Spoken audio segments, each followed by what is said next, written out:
Related तुम्हारे अनुच्छेद में जो जो गिवन है सारा ज्ञान भर दो उसमें, जितना ज्ञान आ रहा है सब लिख दो उसमें। ते इतना थक जाओगे ना, तुम्हारे थंब का फिंगरप्रिंट चेंज हो जाएगा। ठीक है, पीवाईक्यूज में जाओगे, बहुत लिमिटेड टॉपिक्स है। मेरे एग्जाम में भी सेम अनुच्छेद आया था लिटरली, जो मैं फॉर्मेट याद कर लो। It is going to be so easy for you. Most important and pro tip for अनुच्छेद लेखन, जो तुम्हें 6 में से 6 नंबर ला सकते हैं। कहाँ पे छोटा ई लगाना चाहिए, कहाँ बड़ी ई लगानी चाहिए। की ऐसा शब्द जिसमें सब मिस्टेक करते हैं। भाई जब तुम्हारे कॉन्सेप्ट से क्लियर नहीं है then you need to study it. इसलिए ये चीज़ें अच्छे से पढ़ लेना है। Hi cutie patooties, welcome to another video. And आज हम बात करने वाले हैं how to score 100 in Hindi. अब देखो, हिंदी एक लैंग्वेज सब्जेक्ट है जिसमें सबको लगता है कि हिंदी में 100 इज़ नियर टू इम्पॉसिबल, हो ही नहीं सकता, बिकॉज बहुत रेयर होता है स्कोर करना हिंदी में 100।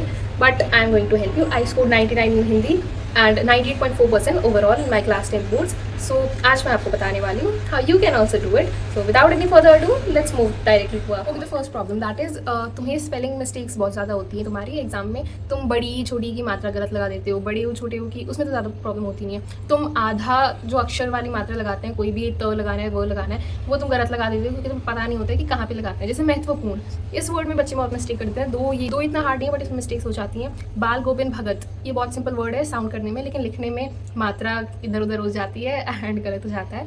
तो मात्रा के लिए क्या करना है, हिंदी अध्यापक आशीष सर की एक वीडियो है ऑनलाइन, तुम्हें मिल जाएगी, अबाउट स्पेलिंग मिस्टेक्स। तो उसमें उन्होंने क्लियरली बताया है कि कहाँ पे छोटा ई लगाना चाहिए, कहाँ बड़ी ई लगानी चाहिए। की ऐसा शब्द जिसमें सब मिस्टेक करते हैं कि कहाँ पे छोटी की मात्रा आएगी, कहाँ पे बड़ी की आएगी। ये बहुत इंपॉर्टेंट है, एग्जामिनर्स नोटिस करते हैं, मार्क्स कट जाएंगे। मेरे को लगता है मोस्ट प्रोबेबली मेरे नंबर भी 1 नंबर यहीं पे गए हैं, इसलिए टाइम से फोकस करो इन चीज़ों पे। और तुम्हें ज़्यादा ही मिस्टेक्स हो रही है, स्पेलिंग मिस्टेक्स, तो लिख के प्रैक्टिस करो। जितना लिखोगे तुम्हारी मसल मेमोरी बन जाएगी कि ठीक है ये वर्ड ऐसे लिखना है। एग्जाम में कभी कभी होता है कि वाटर की स्पेलिंग भी हमें गलत लगती है, तो दैट इज़ बिकॉज थोड़ा सा कन्फ्यूजन हो जाता है, सेल्फ डाउट होता है, तो वो नहीं होना चाहिए। तो उसके लिए लिख के प्रैक्टिस करो। सेकेंड चीज़, moving on to the literature. तो देखो, लिटरेचर में हिंदी तुम सक्सेस सीडीएस करके एक साइट है, उससे पढ़ सकते हो। उसमें डिटेल नोट्स मिल जाएंगे तुम्हें, और कोई अच्छे से रिफ्रेशर में इन्वेस्ट कर सकते हो जैसे कि एजुकार्ट है। उससे क्या होगा कि तुम्हें पता चलेगा कि चैप्टर किस बारे में एक्चुअली। लिटरेचर में सबसे पहले तो चैप्टर रीड करो, उसके जो हार्ड वर्ड्स है ना उनको हाईलाइट कर लो, और पेंसिल से साइड में बुक के वहीं पे लिख लो कि इसका मीनिंग क्या है। तो अगर तुम्हें एग्जाम में वो हार्ड वर्ड लिखना नहीं आ रहा है तो तुम उसकी जगह इसको सब्स्टिट्यूट लिख सकते हो कि ठीक है इसका मतलब ये था। एंड ऑल्सो तुम लिटरेचर में पोम से बहुत प्रॉब्लम फेस करते हो कि अगर वो ब्रज भाषा में लिखी है, अवधि में लिखी है, तुम्हें समझ नहीं आती। तो एक बार ऑनलाइन जाओ, मैग्नेट ब्रेन से पढ़ लो या किसी भी टीचर से पढ़ो, एक बार समझोगे ठीक है ये किस बारे में था और इसमें ऐसा ऐसा लिखा है, इस वर्ड का ये मीनिंग है। तो उसके बाद तुम्हें बहुत ही ईजी लगने लगेगा जब तुम एक बार उन वर्ड्स को समझ लोगे कि अच्छा इस वर्ड का ये मीनिंग था। हिंदी ग्रामर की बात करें तो देखो, हिंदी ग्रामर तो 10th की तो बहुत ईजी होती है। तुम एक बार आशीष सर की वीडियोस देखो, हिंदी अध्यापक नाम से उनका चैनल है, this is not a promotion. उनकी वीडियो से यू गेट टू अंडरस्टैंड। तुम ऑनलाइन कोई भी टॉपिक समझ रहे हो जैसे विशेषण वगैरह है, ये बहुत बेसिक्स है। अब तो सोचोगे कि यार ये तो बच्चों वाली चीज़ें है, अब तुम सोचोगे कि यार ये तो बच्चों वाली चीज़ें है, why should I study it. But भाई जब तुम्हारे कॉन्सेप्ट से क्लियर नहीं है then you need to study it. इसलिए ये चीज़ें अच्छे से पढ़ लेना है। Which is question practice. Hindi में क्वेश्चन प्रैक्टिस बहुत इंपॉर्टेंट है, तो invest in really good refresher. मैं सजेस्ट करूँ then buy go for Educart की refresher, blindly go for the refresher. क्योंकि let me tell you why it is the best. देखो, सबसे पहले उनके आंसर्स में तुम्हें प्रॉपर वे मिलेगा कि आंसर कैसे करते हैं किसी भी चीज़ को। सेकेंडली, लाइन कीवर्ड्स, उनके मीनिंग्स, चैप्टर किस बारे में है, समरी नोट्स, ये सब मिल जाएगा, तो वो भी यूज़ कर सकते हो। First cheese that is variety के क्वेश्चंस मिलेंगे, कॉम्पिटेंसी बेस्ड क्वेश्चंस मिलेंगे जो तुम्हारे कृतिका में पूछे जाते हैं, जो कि मोस्टली पीवाईक्यूज होता है। तो कौन कौन से होते हैं, अगर तुम ये ढूंढने बैठोगे तो तुम्हें 1.5-2 घंटे लग जाएंगे। बट अगर तुम्हें वो डायरेक्टली स्पून फीड कर रहे हैं तो go for that by the refresher. Link is going to be in the description and the comment box. Which is अनुच्छेद। ग्रामर में राइटिंग सेक्शन में इतनी मुश्किल आती है, इतनी मुश्किल आती है। Not talking about you guys, talking about myself also. तो देखो, हिंदी के जो फॉर्मेट है कि कैसे आंसर्स लिखने चाहिए वो बहुत बेसिक है। फॉर्मेट याद कर लो, it is going to be so easy for you. Format बहुत सिंपल है, जैसे ईमेल का है, प्रेषक, प्राप्तकर्ता, प्रतिलिपि, गोपनीय प्रतिलिपि, एंड उसके बाद विषय, और फिर जो भी संबोधन है उनका वो, फिर मेन पार्ट जो तुम्हारा है स्टार्टिंग में इंट्रोडक्शन देते हुए कुछ लिमिटेड ही लाइंस होती हैं जो तुम सब कुछ में यूज़ कर सकते हो। बहुत ही स्पेसिफिक होता है ये चीज़ें, बट हर एक आंसर में तुम यूज़ कर सकते हो कि ईमेल का फॉर्मेट तो बदलने वाला नहीं है, तो वही यूज़ करो। पत्र है, पत्र का वही फॉर्मेट रहने वाला है। पत्र कभी भी लिख रहे हो तो प्रेफर टू राइट अनौपचारिक पत्र। औपचारिक पत्र लिखोगे तुम्हारी इतनी मिस्टेक होंगी, you do not even know कि तुम्हें क्या लिखना चाहिए, बट तुम कुछ भी लिख के आ रहे हो। तो चाहे तुम्हें कुछ भी आता हो, अपने दादाजी को गर्मी की छुट्टियों में घर आने का ही पत्र लिख के आओगे। ओके, चुपचाप अनौपचारिक पत्र लिख के आओगे, because that is really easy and super scoring. तो वहाँ पे ज्ञान मत लगाना डैट आई विल राइट अनौपचारिक नहीं औपचारिक बात है, बिकॉज इनकम टैक्स ऑफिसर को हिंदी में क्या बोलते हैं दो मुझे पता नहीं है, still I will write it. And उनके जो ऑफिस होता है उसका नाम क्या है I don't know, still I will write that पत्र। तो तुम्हारे मार्क्स कट जाएंगे उस चीज़ में, तो उस पत्र को नहीं लिखना है, ओके। एंड ग्रामर में सबसे बड़ी दिक्कत अनुच्छेद लेखन। अनुच्छेद लेखन was so difficult for me, I use to cry. Like 6 marks का अनुच्छेद आ रहा है, मेरे को हमेशा 3.5 नंबर 3 नंबर मिलते थे, क्योंकि first of all spelling mistakes हो रही हैं, सेकंड चीज़ मेरे को पता ही नहीं मैं क्या लिख रही हूँ, थर्ड चीज़ मेरे को जो लिख रही हूँ मैं एक ही पॉइंट को 4 तरह से लिख के आ रही हूँ कि ज़्यादा लग रहा है ना, दैट वॉट मैटर्स। नहीं, ऐसा नहीं करना है। फर्स्ट ऑफ ऑल देखो, अनुच्छेद पूरे पेज में आना चाहिए, एक पूरे पेज का लिख के आओगे। अगर तुम्हारी छोटी हैंड राइटिंग है तो गैप दे के लिखो, बट अच्छा से लिख के आओगे। सेकंड चीज़, अनुच्छेद स्टार्ट कर रहे हो तो हेडिंग को बहुत बड़ी बड़ी लेटर्स में 2 लाइन यूज़ करके लिखो, ताकि जो भी तुम्हारी हेडिंग है वो अच्छी दिखे। थर्ड चीज़, अनुच्छेद में भी अंडरलाइन करो जो तुम्हारी अच्छी वाली लाइन्स है, जो अच्छे अच्छे वर्ड्स हैं, ठीक है। फोर्थ चीज़, एक अनुच्छेद कैसे लिखते हैं ये बताती हूँ एक बार। अनुच्छेद में स्टार्टिंग में तुम्हें एक इंट्रोडक्शन लिखना है। मान लो योगा पे है तो योगा क्या होता है उसके बारे में 2-3 लाइनें लिखो। फिर लिखो योगा की हिस्ट्री के बारे में कि ठीक है इंडिया ने ये विश्व को योगा सिखाया, ऐसा ऐसा अप्रिशिएट करते हुए भारी शब्दों का प्रयोग करो।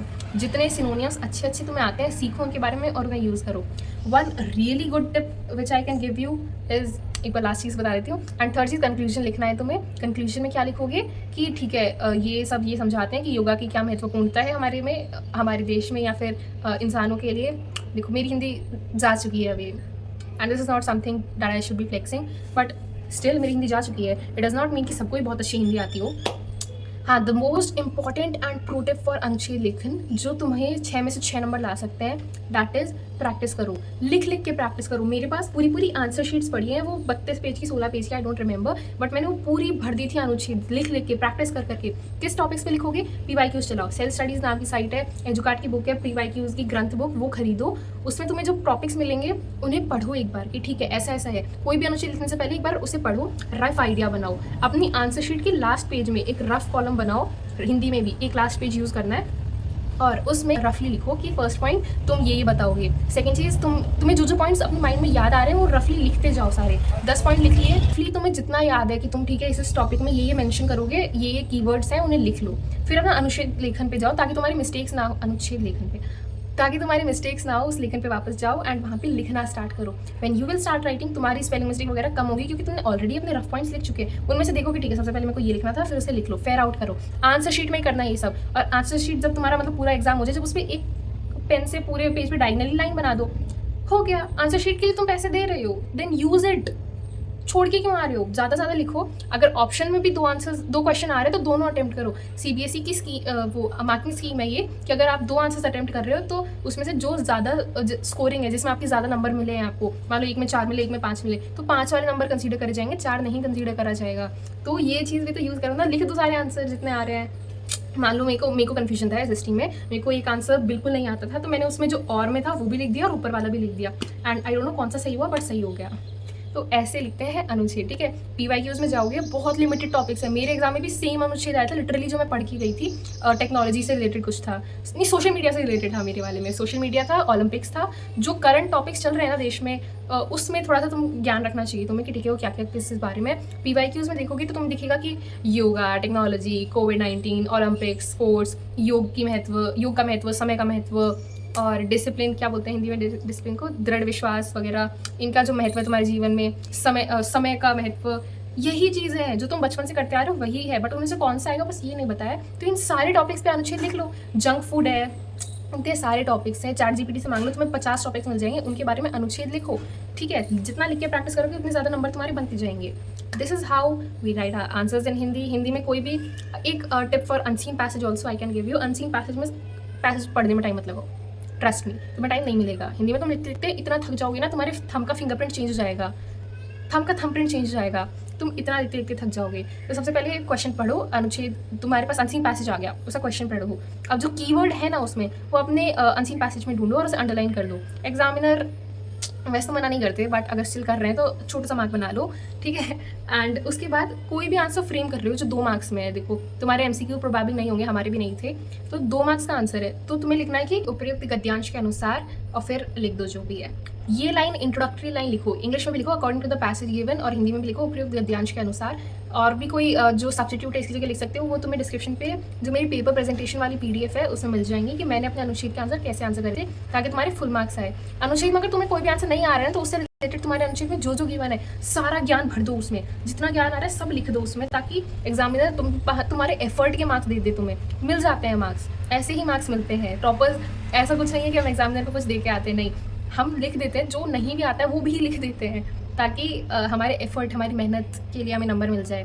मेरे को एक आंसर नहीं आता था, मैं 2.5 पेज का लिख के आई थी, उसमें बहुत सारे फ्लो चार्ट बना दिए मैंने, डायग्राम बना दिए, सब बना दिया, मेरे को फुल मार्क्स मिल गया उसमें। That's how we score 100 in Hindi. I hope this video helped you a lot. मैंने सारे पॉइंट्स कवर कर लिए, अगर कोई रह गया हो तो you guys can comment about it. I'll definitely reply to it. That was it for this video. Thank you for watching. Bye bye.